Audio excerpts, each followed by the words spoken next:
अस्सलाम वालेकुम students, welcome to science academy. आज हम यूनिट नंबर 3 की एक्सरसाइज करेंगे। Encircle the correct option. Number 1, which of these is not a genetic variations? Mark of कार्टोना skin, eye colour, attach ear lobes, blood group. अब हमें पता है कि eye colour, attach ear lobe या blood group ये सब जो है वो हेरिडिटी कैरेक्टरिस्टिक्स हैं, इनका जीन के साथ रिलेशन है। तो इसमें सिर्फ एक option A mark of a cartoon skin ये जेनेटिक वेरिएशन नहीं है, इसका जीन्स के साथ कोई ताल्लुक नहीं है। नेक्स्ट है you are different from your brother and sister, this is called. आपके अंदर वो कैरेक्टरिस्टिक जिसकी वजह से आप अपने बहन भाइयों से मुख्तलिफ हैं, तो वो क्यों आती हैं? तो वो जेनेटिक वेरिएशंस की वजह से आती हैं, तो इसलिए ए ऑप्शन इसमें बेस्ट होगी। एडेप्टेशन एनवायरमेंटल होती है, एनवायरमेंट की वजह से आ जाती हैं। In humans the eye colour is developed due to the effect of. अब हमें पता है कि आई कलर जो है वो एक हेरिडिटी कैरेक्टर है और हेरिडिटी कैरेक्टर है जीन की वजह से ही डेवलप होता है, तो इसमें ऑप्शंस सी जो है बेस्ट होगी। नेक्स्ट है जी the section of the DNA which has information for making a specific protein is called genes. D option इसमें बेस्ट होगा, क्योंकि डीएनए का जो स्मॉलेस्ट पार्ट है उसी को हम जीन बोल रहे हैं, इसलिए डी ऑप्शन इसमें बेस्ट होगा। Chromosomes are made of. हमने क्रोमोसोम का स्ट्रक्चर पढ़ा था कि क्रोमोसोम मिलके बने होते हैं डीएनए और प्रोटीन से। तो अब इसमें ऑप्शंस देखें, डीएनए ओनली ये भी नहीं होगा, प्रोटीन्स ओनली नहीं, क्योंकि ये डीएनए और प्रोटीन से मिलके बने होते हैं। ऑप्शन सी में देखें, यहाँ पे फैट्स की एडिशन कर दी गई है, तो फैट्स इसमें नहीं आएंगे, तो डी ऑप्शन इसमें बेस्ट है कि chromosomes are made up of DNA and proteins. The characters which are pass from parents to offspring, वो करेक्टर जो पेरेंट्स से ऑफस्प्रिंग में या बच्चों में आते हैं, तो इनको हम बोलते हैं हेरिडिटी करेक्टर्स। ए ऑप्शन इसमें आ जाएगा।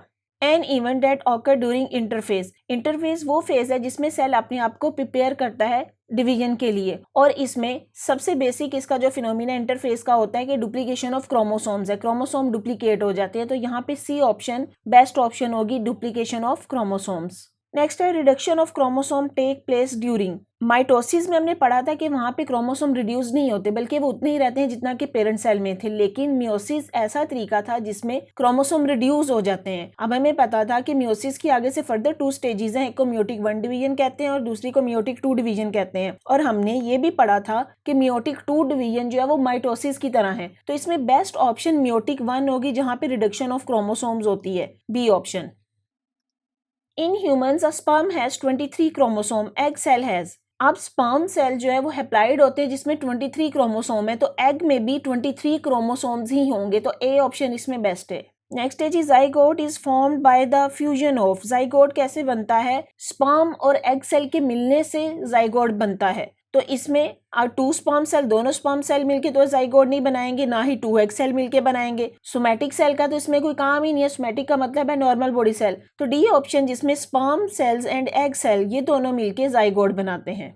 आते हैं शॉर्ट क्वेश्चंस की तरफ। पहला शॉर्ट क्वेश्चन है what is the primary source of genetic variations. जी क्वेश्चन है what is primary source of genetic variation. Genetic variation का सोर्स क्या है? तो the primary source of genetic variations is mutations. अब म्यूटेशन क्या है? Mutation is a change in the genetic material. जब सेल डिवाइड होता है म्यूटिक डिवीजन में, इसके क्रोमोसोम में चेंजेस आती हैं, उसको हम बोल रहे हैं म्यूटेशंस। तो mutation is the primary source of the genetic variation. Question number 2, plants are adapted to their environment, give examples. कौन से प्लांट्स हैं जो अपने एनवायरनमेंट के अकॉर्डिंग अडेप्ट किए हुए हैं, तो इसकी एग्जांपल दें। अब हमने अपनी बुक में पढ़ा था, कैक्टस प्लांट की एग्जांपल पढ़ी थी कि cactus plant is the best example of the environmental adaptation. क्यों? It has the spiny leaves to reduce evaporation, और it has a thick cuticle, it has shallow roots to quickly absorb rain water. तो ये इसकी characteristic है जिसकी वजह से ये एनवायरनमेंट में अडेप्ट किया हुआ है। नेक्स्ट क्वेश्चन है what is difference between variation and adaptation. Adaptation और वेरिएशन का क्या डिफरेंस है? Any difference in the characteristic of the member of the species is called variation. किसी भी स्पीशीज के मेंबर में वो जो करेक्टरिस्टिक्स हैं जो उसकी पेरेंट्स से डिफरेंट होती हैं या अपने बहन भाइयों से या अपने सिबलिंग से डिफरेंट है, उनको हम बोलते हैं वेरिएशन। जबकि अडेप्टेशन वो करेक्टरिस्टिक है जो एनवायरनमेंट में सर्वाइव करने के लिए अपनाता है। तो while adaptation is the characteristic of an organism that help it to survive in a given environment. Next question है what is a gene? The structural and functional unit of heredity is called gene. Genes are basically unit of biological information. क्यों biological information की unit है? क्योंकि gene के जरिए से ही characteristic एक organism से आगे further उसके offspring में मुंतकिल होती हैं। नेक्स्ट है जी define heredity and describe its importance in transferring of character from parents to offspring. Heredity क्या है? The transmission of characteristic from parents to offspring is called heredity. और इसकी इंपॉर्टेंस क्या है? Heredity is important because it determines the characteristic जैसे shape, colour and genetic potential of each living organism. Heredity की वजह से ही किसी ऑर्गेनिज्म की करेक्टरिस्टिक है, जो उसका आई कलर हो सकता है, उसकी शेप है, उसकी हाइट है, बालों का कलर हो सकता है, ये सब वो करेक्टरिस्टिक हैं जो हेरिडिटी की वजह से उस ऑर्गेनिज्म में आती है, तो इसलिए हेरिडिटी इंपॉर्टेंट है। नेक्स्ट है जी differentiate between mitosis and meiosis. आपकी बुक के पेज नंबर 31 पे टेबल दिया गया है जिसमें माइटोसिस और मियोसिस का बहुत अच्छा डिफरेंस बताया गया, एक्सप्लेन किया गया है, तो आप इसके लिए अपनी बुक को कंसर्न करें। नेक्स्ट है जी what is the structure of DNA. अब डीएनए क्या है? हमने पढ़ा था DNA is the double helix structure made up of the 1000 of the small units called nucleotides. और ये 2 स्ट्रैंड से मिलकर बना होता है, जो these 2 strands are held together by hydrogen bonds between nitrogen bases of the nucleotides। जी next आ जाता है, आपने कंस्ट्रक्टेड रिस्पॉन्स क्वेश्चंस करने हैं। क्वेश्चन पूछा गया gametes are haploid cells, what do you think would happen if the gametes forming a zygote are diploid. अब हमने पढ़ा था कि गेमीट्स अप्लाइड है। क्यों अप्लाइड होते हैं? कि जब 2 गेमीट्स यानी स्पर्म और एग सेल मिलते हैं तो वो जाइगोट बनाते हैं, और जाइगोट बनने के दौरान इनका क्रोमेटिन मटेरियल्स या इनमें नंबर ऑफ क्रोमोसोम दोबारा से रीगेन हो जाते हैं। लेकिन अगर गेमीट्स हाफ ना हो, वो पहले से डिप्लॉयड हो, तो बनने वाला जाइगोट है उसमें नंबर ऑफ क्रोमोसोम डबल हो जाएंगे या टेट्राड हो जाएंगे, 4 टाइम्स हो जाएंगे। तो if the gametes forming a zygote are diploid it will result in the zygote having the 4 set of chromosomes, जो कि एक एबनॉर्मेलिटी है। इस सूरत में जो जाइगोट है वो सर्वाइव नहीं कर सकेगा और यह डेवलपमेंटल एबनॉर्मेलिटीज की तरफ ले जाएगा।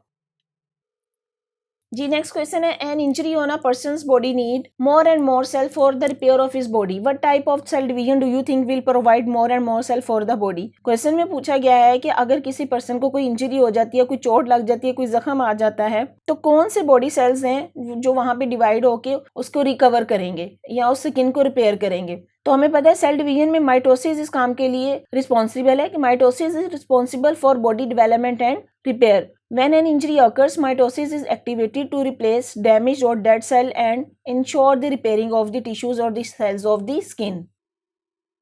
जी अगला क्वेश्चन है how are fish are adapted to their environment. अब पूछा गया है कि फिश अगर पानी में रहती है, एनवायरनमेंट में रह रही है, तो कौन सी उसकी कैरेक्टरिस्टिक है जिसकी वजह से वो एनवायरनमेंट में रह रही है। तो उसकी पहली कैरेक्टरिस्टिक है streamline body. Streamline body shape, वो शेप जो नुकीली हो, आगे से या फ्रंट से नुकीली, दरमियान से मोटी हो, तो उसको हम बोलते हैं स्ट्रीमलाइन बॉडी शेप। तो फिश की जो शेप है वो स्ट्रीमलाइन होती है, जिसकी वजह से वो अपने एनवायरनमेंट में या पानी में इजीली सर्वाइव कर सकती है। इसके अलावा fishes have scales that provide protection against predator. Then fish breathe through gills, gills के थ्रू वो सांस लेती है। जिस तरह हमारे सांस लेने के लिए इंसानों में लंग्स है, इस तरह फिश में गिल्स होते हैं जो कि उसको पानी में सांस लेने में मदद देते हैं। Then fins of the fish help to turn and stabilize them in the water. Fish के ऊपर जो उसके फिन्स हैं, जिनको हम सिंपली चाने भी बोलते हैं, तो वो उसको पानी में स्टेबलाइज रहने में या उसको अपनी सिमत तब्दील करने में मदद देते हैं। Then well develop sensory organ, के किसी भी फिश के जो सेंसरी ऑर्गन्स हैं वो वेल डेवलप होते हैं अच्छे तरीके से कि वो अपने एनवायरनमेंट में होने वाली चेंजेस को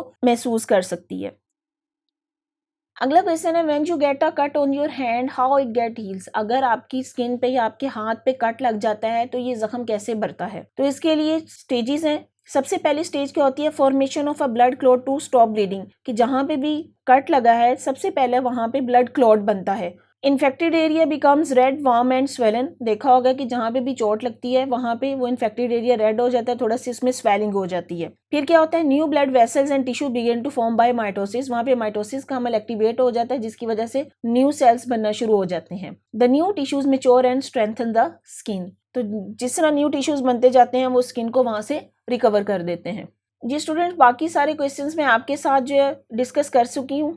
अब इसमें एक क्वेश्चन रह गया था, which of the following figure represent a phase of the mitosis and other a phase of meiosis. अब 2 फिगर्स दी गई हैं, इसमें पूछा गया है कि कौन सी फेज है जो माइटोसिस को शो कर रही है और कौन सी फेज है जो मियोसिस को शो कर रही है। अब ये फिगर ए ये माइटोसिस को शो कर रही है, जिसमें क्रोमोसोम जो है स्पिंडल फाइबर के साथ अलाइन अप हुए हैं और जैसे ही आगे से फर्दर सेल डिवीजन होगी तो ये क्रोमोसोम एक दूसरे के साथ सेपरेट हो जाएंगे। जबकि बी जो है ये मियोसिस को शो कर रही है। ये मियोसिस को इसलिए शो करिए कि यहाँ पे सेट ऑफ क्रोमोसोम अरेंज हुए हैं, यहाँ पे अभी इनकी सेपरेशन का बिल्कुल भी नहीं पता चल रहा, जबकि ए में हमें पता चल रहा है कि क्रोमोसोम का सेट एक दूसरे से अलग-अलग हो रहा है। हाफ एक तरफ जा रहे हैं और हाफ क्रोमोसोम एक तरफ जा रहे हैं। माइटोसिस में ऐसा ही होता है, जबकि मियोसिस में यहाँ पे उनकी सेपरेशन का कुछ नहीं दिखाया गया। यहाँ पे सिर्फ ये अभी स्पिंडल फाइबर्स के साथ अटैच हो रहे हैं, उनकी अलाइनमेंट हो रही है। जी स्टूडेंट्स, अगर आपको मेरा लेक्चर समझ आया है तो अपने फ्रेंड्स के साथ शेयर करें, मेरी वीडियो को लाइक करें और चैनल को सब्सक्राइब करें। बेल आइकन को क्लिक कर दें ताकि आने वाली हर वीडियो सबसे पहले आपको मिल जाए। और अगर आपने कोई क्वेश्चन करना है तो कमेंट बॉक्स में मुझे कमेंट कर सकते हैं। Thank you.